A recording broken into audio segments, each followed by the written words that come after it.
Welcome everyone to the Do More podcast. We are back. It's the Traveling Mike series, which is so exciting. We've been traveling far and wide, getting experts and change makers to talk to us about what they're up to that is impacting young children and the non-profit space.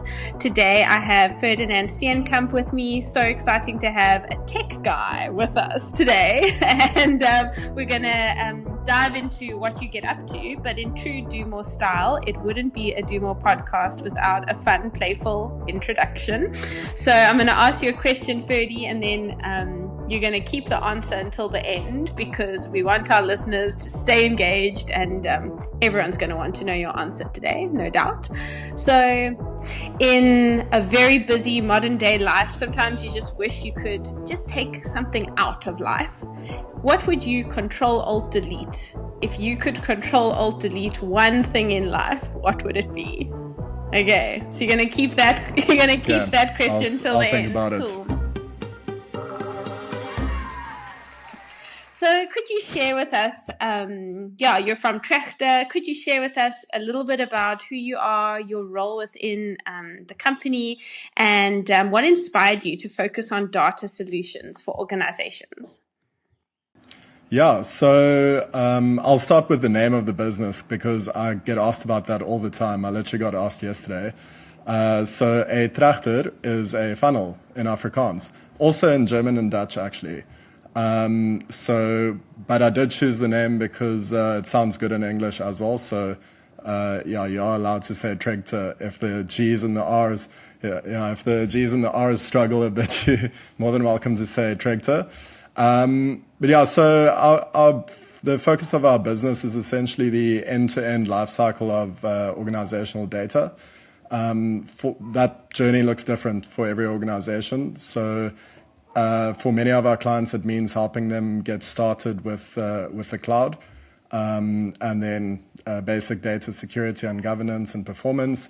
And eventually, we might get to some advanced analytics scenarios. And then hopefully the holy grail at the end would be if they can get to AI solutions. So there is this gradual progression that you have to follow to actually make it to this AI hype that we're seeing at the moment. You don't just get to slap that on top of your Excel spreadsheets and call it a day.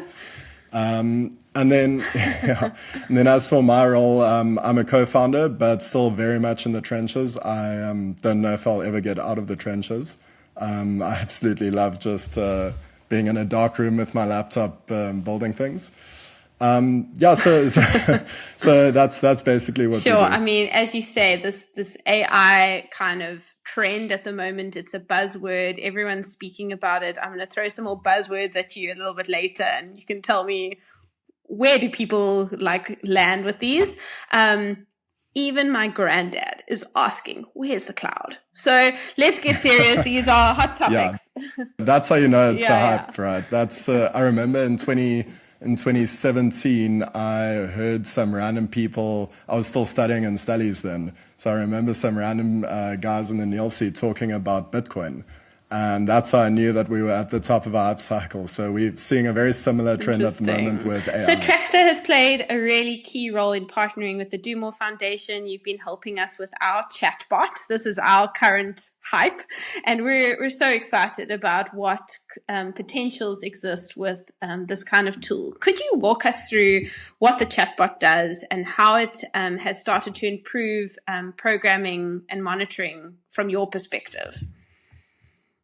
Yeah, so I think, as I mentioned, there's the progression of being able to get data solutions out to your clients.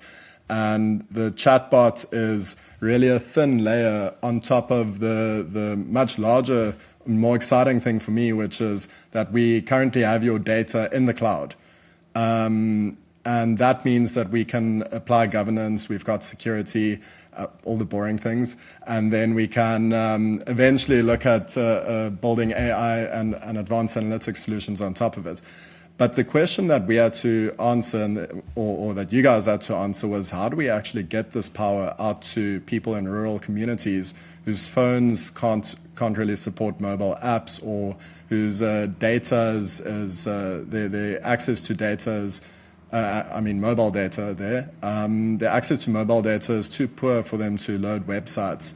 And the answer there is WhatsApp. It's the one app that everyone actually has in this country. I think statistically, it's a rounding error. You can say everyone in this country has WhatsApp, and that really makes it the interface for it allows your rural communities access to Western technology such as cloud and AI and such. Sorry, you're asking about the actual chatbot that we built for you guys. More specifically, and that is a data collection platform.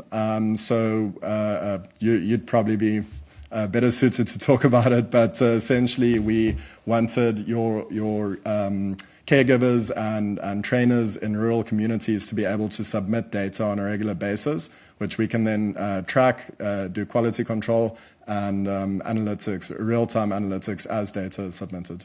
Sure. I think what has been so amazing to watch the process is also really critiquing what we're asking and why, because all of a sudden this chatbot is that tool that's asking and collecting data, and it's been a really useful process to look at that, because collecting data for data's sake is also inefficient. And so that's been, really insightful for us.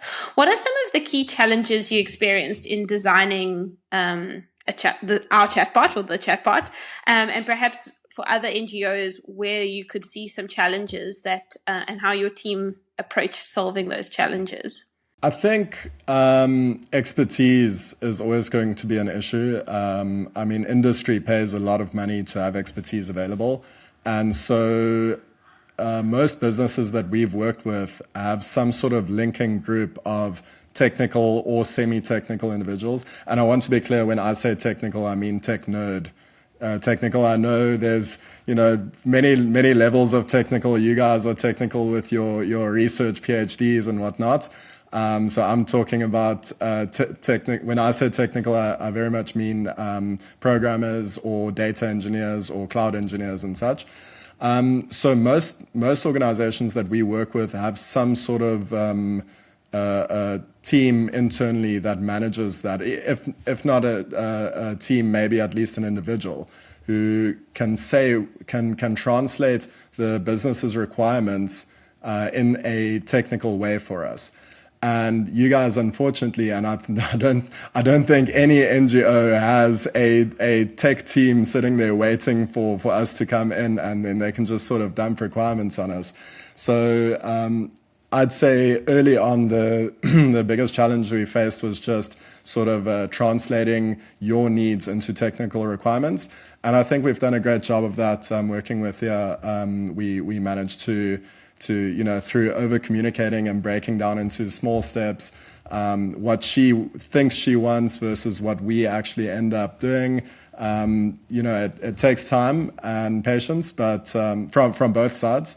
But we definitely got there through just collaboration. Wow, I think that's such a lesson for organizations partnering with the nonprofit space to also acknowledge the limitations that exist within small organizations that don't have large profit margins. These are organizations doing good, but they could catapult their trajectory, for example, in the data space by partnering. And I think that's a really clear message from what you're sharing. AI and data solutions are often associated with these big corporations, big corporate, but what potential do they have, or do you see in the social impact space? I also want to throw in the word big data here, because that's another word that gets thrown around and maybe a bit controversial. Like, do you think nonprofits have any business in big data? Okay, so I want to start by saying that my business usually tries to take a very rational stance. We don't believe in fear mongering, so we are not out here saying we're not out here saying that AI is about to change the world, and if you're not collecting big data, you're going to be left behind. That is our official stance. That being said, I do believe there is a huge use case especially in the social impact industry. because the data that you guys have dealt with, which we can throw back as another slight learning curve for myself and my team, the data that you guys deal with is a lot more qualitative than what we see in industry.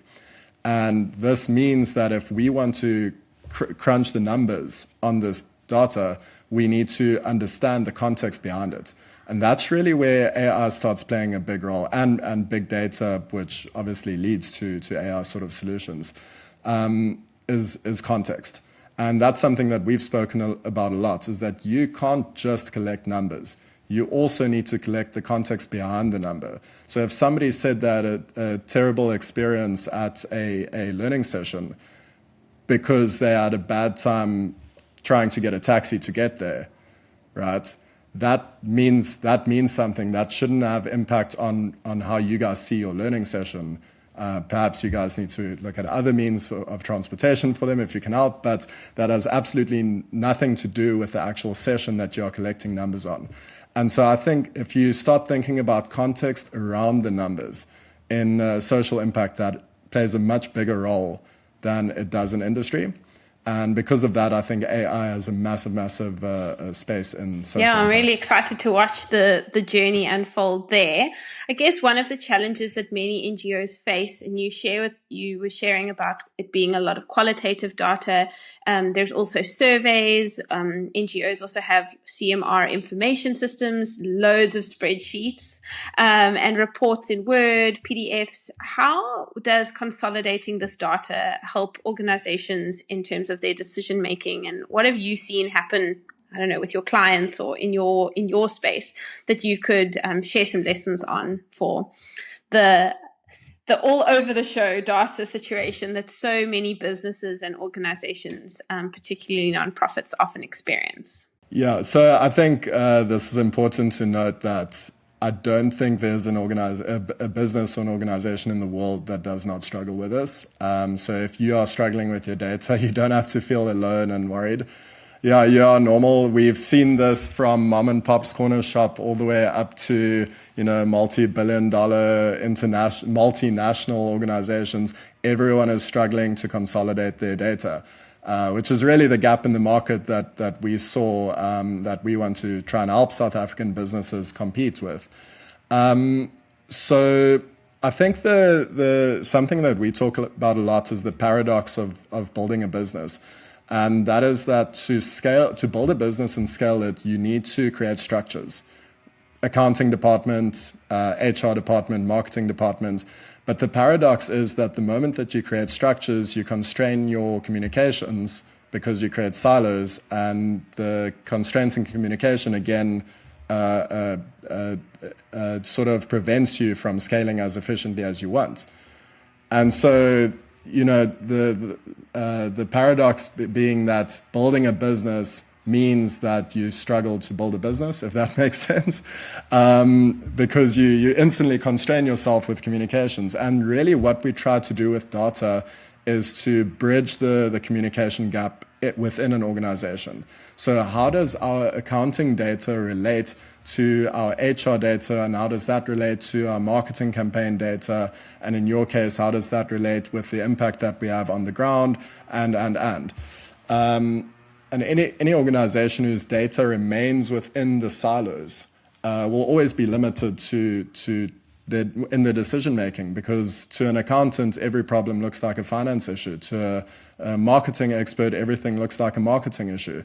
And what the decision makers in the business need is sort of global context over all of these departments in order to make effective decisions. Wow, I mean, you're touching on some hot topics also in the monitoring and evaluation space, where investors, donors want to know, are you monitoring the impact? So on a programmatic level, and there's this governance pressure need for accountability. And I think when you're starting to merge those two pieces of information, you can make really strategic decisions, but also find gaps and issues really quickly. So yeah, I guess we're seeing that in our space too. I know the value that the chatbot is starting to create on our side on the ground. As a business, what has it been like to partner on a project like this? Do you see value in partnering? And I guess the reason I'm asking is, what would your message be to other tech organizations to consider using tech for good? Yeah, so firstly, your question on has it been valuable to us? I think it has been exceptionally heartwarming. I don't know if that's a very good motivation for most businesses, but every time I get photos through of people actually using the chatbot, or any sort of messages from your team thanking us for our work and motivating us, that has been quite exceptional. And I think that in itself could be motivating to many companies. But I don't think that will be, the outcome at the end of the day. So from a more pragmatic side, I would say the amount of traction that we've gotten in not just in the ECD space, but also just in media especially. We've gotten an insane amount of interview requests on the work we've done with you guys, and it seems to sort of just it's like a snowball effect. The more we lean into this project, the more outcome we get from everywhere else. So I would say, if you are any business that's sort of not really investing in marketing, or you don't know how to do marketing, this is a great way. You don't need to do Google Ads campaigns. You can also sort of just do something for social good, and I promise you there'll be some. Yeah, I guess there's a lot to be said for telling an authentic story, and while this was never intended to be a marketing campaign, it's amazing to see the story of authentic partnership and collaboration, and people are interested in how is a for-profit business partnering with a nonprofit. I think it's good story. Yeah, I think that's exactly it. Like you said, it was never meant to be a marketing campaign, but the outreach that we're getting from it is much more effective than any marketing campaign we've ever done. Great. So we're digging a little bit deeper into this idea of nonprofits and using technology. And there is some pressure, I suppose, to keep up with global trends, to innovate. Everyone is talking innovation. What are you doing with your data? Maybe you can share with us a little bit on that. As technology continues to evolve, what are some trends that you foresee AI and data analytics, where do you see it going? Yeah, so as I mentioned earlier, we tend to take a very rational stance, and we are very, very anti-fear-mongering in the tech industry. Unfortunately, there's so much marketing dollar going into AI and big data and analytics at the moment that the consensus is you're about to be left behind from the AI revolution, and everyone's going to be cruising away from you 100x more productive than you are. And this is just absolute rubbish. There's everyone's struggling with their data. Everyone's sort of struggling to figure out how to adopt AI. And the reality is that it is absolutely a valuable technology, but only if it's used in the right place, in the right way. And I keep saying there's this progression that you need to take to get there. And we would absolutely always advocate for focusing on fundamentals. Get your basics right and work your way there. As for my prediction for where the AI hype is going, we absolutely believe that the bubble is about to pop. This is shown in a lot of research, the Gartner hype cycle. If you have never heard of that, please go check it out. Absolutely awesome. The Gartner hype cycle is tracking the Gen AI hype at just before the collapse right now. And that means that in about 2 to 3 years, people will be talking about AI as much as they are talking about crypto right now, which is much less than 5 years ago. So this is not a bad thing at all. In fact, we are very, very excited for this crash to happen, because the thing that gets left behind is only value. Only valuable, truly inherently valuable technology survives a crash. And that is great for social impact, because in the social impact space, you guys are not chasing after hype, you are chasing after impact. And that's what we want. We want to understand what parts of this hype cycle, this AI hype trend is actually valuable and is actually going to have an impact on the ground for the children that you're trying to help. Oh, I mean, and there is the reassurance in many ways that tech does not have to be the silver bullet to change everything, but it can be an enabling and supportive feature, whatever remains. So, for sure. Any closing thoughts that you would have on like the tech side of building the bot, or anything that we've left off the table here that you think a tech person dialing into this call would be interested to know? Let's put the carrot out there for them, because they came here for the tech. Yeah, so I would say for everyone in South Africa, or in Africa at least, tech is a complicated direction to think about, because we get all our information from the Western market. We get all our information from the US and from Europe. And I would just say that anyone working in tech in South Africa really needs to start thinking about how they can penetrate the African market. And that's actually something that we've had some experience with in the past, but this project has really highlighted to me the incredible link that we can establish between this almost tech bubble of having access to modern cloud platform technologies, and the person sitting in a rural township.